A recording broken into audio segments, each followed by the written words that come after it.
Hello friends, কাল গণেশ চতুর্থী। তো অনেকের বাড়িতেই গণেশ পুজো হবে। তো বাড়িতে কীভাবে মোদক বানাবে চলো তো সেটাই তোমাদের সাথে আজকে শেয়ার করে নিই।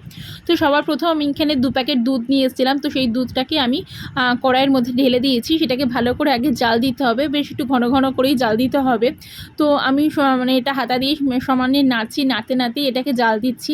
তো এবার এই দুধের মধ্যে আমি দুটো 10 টাকা দামের আমুল স্প্রে, মানে গুঁড়ো দুধের প্যাকেট হয়, সেই গুঁড়ো দুধের প্যাকেট আমি ঢেলে দেবো।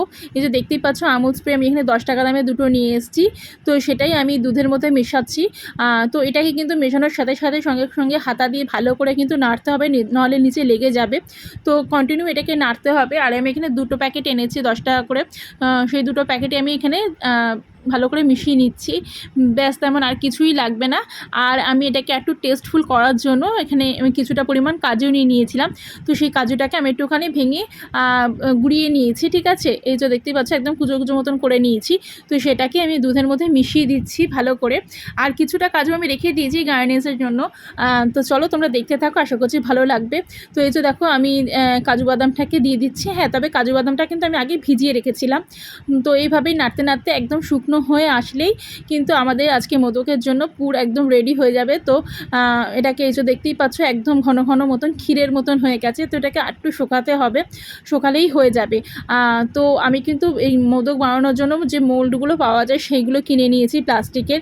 তো আমার এই যে এটা একদম শুকনো শুকনো মতন হয়ে গেছে। এই যে মোলটাও আমি নিয়ে নিয়েছি, এর মধ্যে একটু সামান্য আমি ঘি মাখিয়ে নিয়েছি মোলটার মধ্যে। তার মধ্যে এইভাবেই আমি দিয়ে দিচ্ছি পুরটা, দিয়ে এইটাকে মোলটাকে একটু আটকে দিয়ে, আর ভেতরে আমি একটা গার্নিশের জন্য বললাম কাজু দিয়ে দিচ্ছি, ঠিক আছে।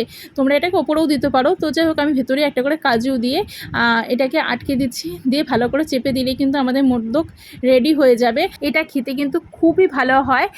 বুঝতেই পারছো দুধ শুকিয়ে ক্ষীরের মতন খেতে কিন্তু সত্যি ভীষণ ভালো হয়। আর নিজে হাতে বানিয়ে ঠাকুরকে দিতে তো আরও বেশি ভালো লাগে। তোমরা একবার চাইলে ট্রাই করতেই পারো। তো চলো আজকে ভিডিওটা এখানেই রাখছি, দেখা হচ্ছে অন্য কোনো ভিডিওতে। আর আমার এই মোদক বানানোর রেসিপিটা যদি তোমাদের ভালো লেগে থাকে তাহলে প্লিজ আমার ভিডিওটাতে একটা লাইক করে দিও। ফেসবুক থেকে দেখলে ফলো করে দিও, ইউটিউব থেকে দেখলে সাবস্ক্রাইব করে দিও। তো চলো আজকের মতো এখানেই রাখলাম। দেখা হচ্ছে অন্য কোনো ভিডিওতে। আর মোদকটা কীরকম হয়েছে অবশ্যই কিন্তু কমেন্ট বক্সে জানিও। নিজে হাতে এভাবে ঠাকুরকে বানিয়ে দিতে না ভীষণ ভালো লাগে। তো চলো টাটা।